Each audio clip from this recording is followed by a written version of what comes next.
see how we can get through these slides. Thank you for having me, Elaine, and the Racism group. I'm going to tell you a sad story and then a hopeful story at the end. So we'll start with the sad story, and remember, if we forget the past, we'll have trouble with the future as well. Next one. I'm going to tell you first a little bit about eugenics, which is the science of human improvement by better breeding. This was the man who founded it in 1865. His name's Francis Galton. He wrote this book called Hereditary Genius, where he tracked what he thought was the inheritance of great traits like genius and talent through the noble white families of Great Britain. Here was his family. Next slide. Anyway, his family was pretty great and included the Wedgwood family, which made the great China, as well as Charles Darwin, who was the founder of the theory of evolution. So there's his family. Next one. And here's what he had to say about eugenics. It's the study of agencies under social control that improve or impair the racial qualities of future generations, either physically or mentally. So social control of reproduction, basically. Next one. Now, when eugenics came to this country, we also sort of had this idea that if we sort of watched who we married and mated with, we could have better offspring. And this found expression in this funny competition that took place at state fairs called the Fittest Families for Future Firesides. And what you would do is you would submit your IQ test for all of your family members who were around, grandmothers and aunts and uncles and so forth, and you'd have a physical test, and at the end of this they would select the fittest family. And there's the fittest family, those forlorn looking people in the middle, and they're surrounded by all the examiners. Now, next slide. If you won this prize, you would sometimes get this medal that said, "Yea, I have a goodly heritage," which is from Psalm 16. And there's the classical people pouring the water of pure inheritance into their child's cup. Next one.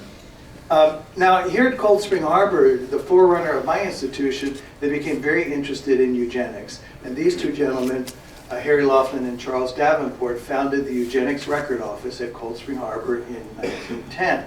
Next one. Davenport was interested in the genetics of human beings. It was a new science then, and he worked out what you all learned in school, which is that dark eyes are dominant over light-colored eyes. That was his study from 1908. Next one. They were based in this building, which is still on 25A in Cold Spring Harbor, but it's a private residence now. Next one. And eugenics became a science. It was taught in schools. Here was the syllabus of a couple of eugenics courses at the University of Pittsburgh. Next one. They had congresses and professional meetings. Here was one at the Museum of Natural History in New York in 1932. Next one. Here was the exhibits that they had at the Museum of Natural History, just as science get together and share things. Next one. Now, they weren't just interested in doing good matings between, the people who they thought had the right genetic stuff, but they were also interested in discouraging matings between racial groups and people who they thought were less than them. So here's a publication from 1912 that has laws of 29 states that prohibited interracial marriage. Now, the interesting thing is that the penalty for this could have been up to $1,000 fine and 10 years in imprisonment if you look through these. So it was considered pretty serious in many states. And by the way, $1,000 in 1912 is equivalent to $25,000 today. Next one. Another mark that the eugenicists really put on the world, those laws against race mixing had been around since the time of the Reconstruction after the Civil War. So eugenicists didn't have to work hard to keep what they thought were races separate. But one thing they did have to work hard at was restricting immigration from groups that they thought were not the sort of right genetic stuff. From 1900 to 1924 was the largest period of immigration into this country. Every year between 650,000 and 1.2 million people came into this country, almost all of them through the port of New York. Next slide, they would come off boats from Europe and other places. They would land at Ellis Island in New York Harbor. They'd be processed through the Great Hall. Next one. And then they would go out into American society, and for many of them, this was the life they received, which was the tenements of the Lower East Side and other parts of New York City. Next slide. Harry Laughlin and other eugenicists really didn't like, you could say, the complexion of people who were coming into this country in the late teens and early 20s. Because at that time, most of the immigrants into this country were coming from Southern Europe and Eastern Europe, and many of them were misplaced Jews from around Europe. And so what Laughlin did was, next slide, testified 3 times before Congress where he presented what purported to be data. I say purported because it was not good data. That the people who were coming into the country had high rates of crime, high rates of social dependency, high rates of disease, high rates of illiteracy, and everything you could name. Here's some of them on the charts.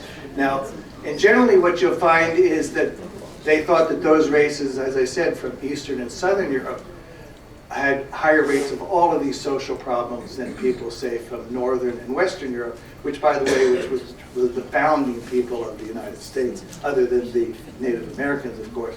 So the Immigration Act of 1924, really forced through in some ways by the eugenicists, did these things.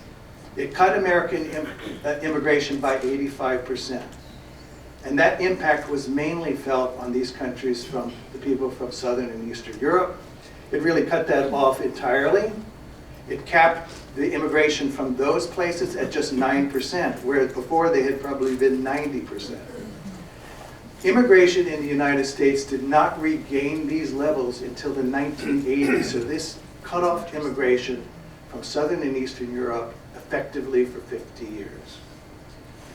Now, at that time, the eugenicists really thought of races a little bit differently than we do, because they and other people of that time thought that a race was a group of people that was different in any kind of ways, not only by, say, skin color, but also by where you came from. So such that you'll see that there's a Scottish race, you'll see that there's a race from Yemeni and different places. So remember that they regarded what we would think of as nationality and ethnicity, ethnic groups as races. Okay, next one.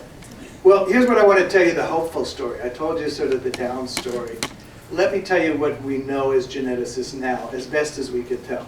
First off, all humans alive today, every one of us in the room, we share a common ancestor in Africa about 150,000 years ago.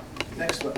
And there's some early human skulls that actually go back even farther, 300,000 years in Morocco. Second, the ancestors of Europeans, Asians, and Native Americans left Africa about 50,000 years ago and dispersed around the world. Next slide.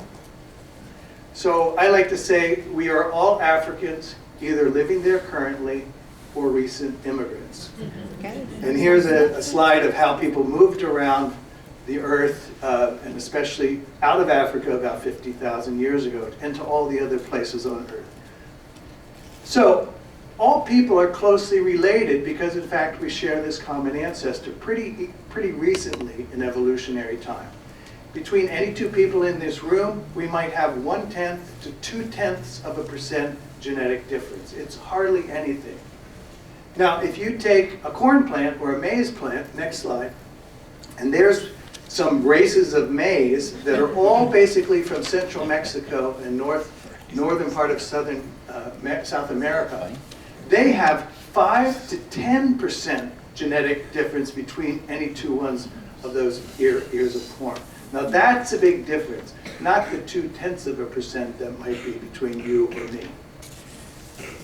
So the final lesson of modern genetics is that most of the visual differences, the physical differences that we can see between people, skin color, hair texture, height, weight, eye color, are a few traits that are determined by just a few handfuls of genes. And those genes changed as we moved out of our birthplace in Africa and inhabited different areas of the world. So those changes helped us to adapt to living in different climates and different environments. So my point is, when you look around a room full of people and you see people that look different, just remember that genetically, there's hardly any difference between any of us in the room. And if we keep that in the mind, a good friend of mine who was a famous geneticist said, knowledge of our shared ancestry is the best inoculation against racism. Thank you.